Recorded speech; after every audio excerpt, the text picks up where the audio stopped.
Hello Libra, Sun, Moon, Rising, and Venus signs. Kamusta kayo? Sana po ay nasa mabuti kayong kalagayan. Welcome back po sa Star Tarot. Kung bago kayo rito, welcome din kayo. Thank you for your support. I truly appreciate it. God bless you all, Libra. Maraming salamat po sa mga likes and subscribes ninyo, pati na rin sa mga comments. Maraming salamat. Unang mensahe ninyo po, Three of Pentacles. Ayan. So, this is really good. Kasi, ibig sabihin nito na meron kayong laging nakakatulong, nakakasama, no? Maybe, lagi kayong may assistant. Yung ganun ba? Sa trabaho ninyo. Kung ano man siguro dito yung ginagawa ninyo, lagi kayong may support system. No? Yun ang napipick up ko dyan. Lalo-lalo na siguro sa trabaho. No? Or kahit mga projects ninyo, personal projects, siguro meron kayong kakolaborate lagi or meron kayong laging merong support, no, sa inyo. With the Eight of Pentacles, this is mastering your craft, no? Feeling ko din ang iba sa inyo dito nag-iisip siguro nag-iisip ng career change. Maaaring ang iba sa inyo nag-aaral, nagma-masters, kasi gusto ninyong maglipat ng karera, no? Ng trabaho, yung ganun. With the Four of Cups, ang iba din sa inyo rito, Libra, parang buryo. Nagkaroon siguro kayo ng frustration. Nagkaroon kayo ng dissatisfaction in life, yung gano'n. May mga bagay siguro na ginusto ninyong gawin pero alam mo yun, hindi nangyari or na-frustrate kayo, no? Sa tao or sa mga bagay-bagay pangyayari, maaring ganon. Pero may offer sa inyo dito kaya heads up ito sa inyo. No? This is a heads up para sa iyo na pansinin ninyo kasi meron ditong offer sa inyo na dadating or dumating na pero dinededman ninyo, maaaring ganon. Heads up ito sa inyo na please, no, i-consider ninyo, tignan ninyo, pansinin ninyo, i-consider muna ninyo before you totally ignore it, no, kasi ito na yung offer na best para sa'yo sa ngayon or makakatulong na maging maganda ulit ang inyong sitwasyon. With the Three of Wands, ano din ito, good fortune energy. Kaya merong swerte dito na paparating sa inyo. Mababalot kayo ngayon ng good fortune sa kahit ano man ang gagawin ninyo. Kaya kung meron kayong mga plano at i-roll out nyo na sa ngayon, you can expect na magiging maayos ang resulta nito, magiging maganda, no, in your favor, yung ganon. Travel din, ano, is very imminent dito for some of you, Libra. Maring ang iba sa inyo rito babiyahe sa ibang bansa, no, for whatever reason. So, good luck at mag-iingat din po kayo. We have growth. Wow. So, maybe yung travel na yan, expansion, no, ang sadya ninyo dyan. Baka yan ay expansion ng pag-aaral, expansion ng studies, ng learnings, baka expansion ng negosyo, maaaring ganon, ano? So, definitely, you're heading towards growth. You're heading towards pag-asenso, pag-progress, no? What else?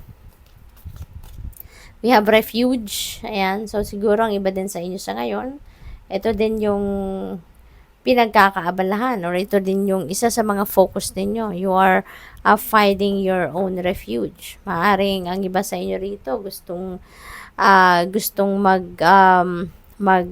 nilay-nilay, mag solitude, mag-spend time alone, no, in nature, yung ganun ba? Yung parang gusto ninyong mag-relax, gusto ninyong mag-connect kay Mother Earth, no, mag-connect sa sarili ninyo, yung ganun.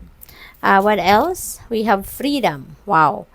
So, maybe ang iba sa inyo is reclaiming your freedom. Baka restricted kayo for quite some time na.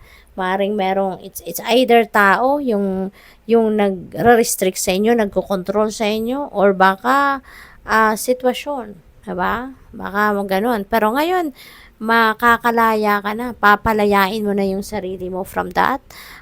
Mas makakahinga ka na sa ngayon. No? Yung parang ganon. Kaya good luck sa'yo. We have wisdom. Napakaganda, Libra. Ang dami mo nang natutunan sa buhay, ang dami mo nang alam, at ang mga yan, yan ang gagamitin mo towards your ventures, endeavors, no, sa ngayon. Yung natutunan ninyo, that will be applied, no, sa inyong sitwasyon sa ngayon. Kaya napakaganda. Kasi ito na yung panahon na magagamit mo na yung mga natutunan mo in the past.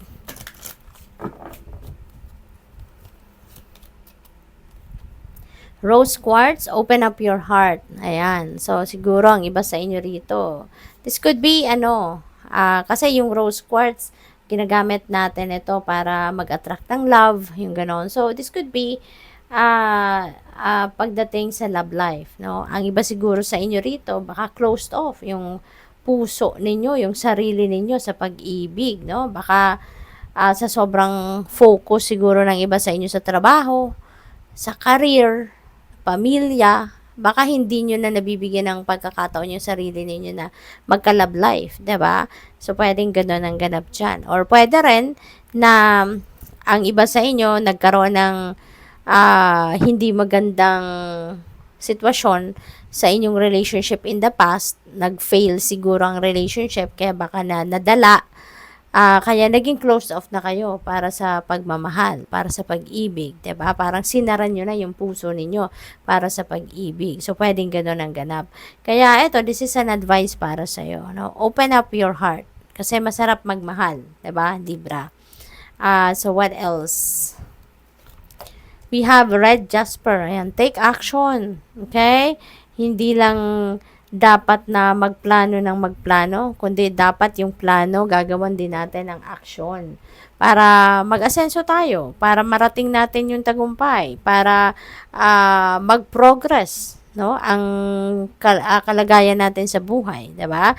So wag na tayong magpatumpik-tumpik pa, wag nang magpamamaya-maya na, no? Take action now, 'di ba? Kasi ibig sabihin nito, may reminder kayo na mag-take action na kayo kasi nandiyan na yung opportunity. It's being sent to you na yung oportunidad. Maaring ito na yon, 'di ba? Yung oportunidad na pinapadala sa inyo, take advantage nyo na yan.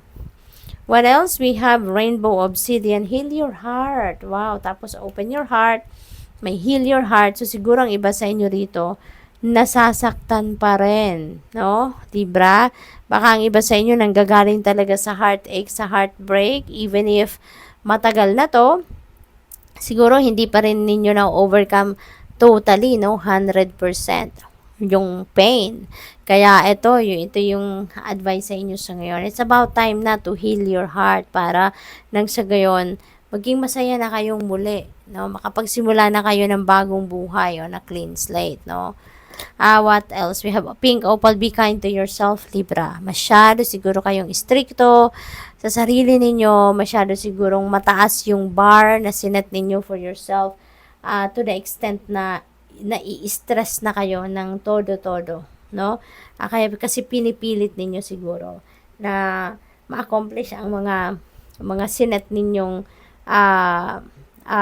pangarap para sa sarili mo or goals para sa sarili mo. So, be kinder. Now, be kinder to yourself. Okay? Libra, bigyan mo din ng space and time ang sarili mo to breathe. Okay? So, good luck sa'yo. Thank you for watching. Love and light. Namaste.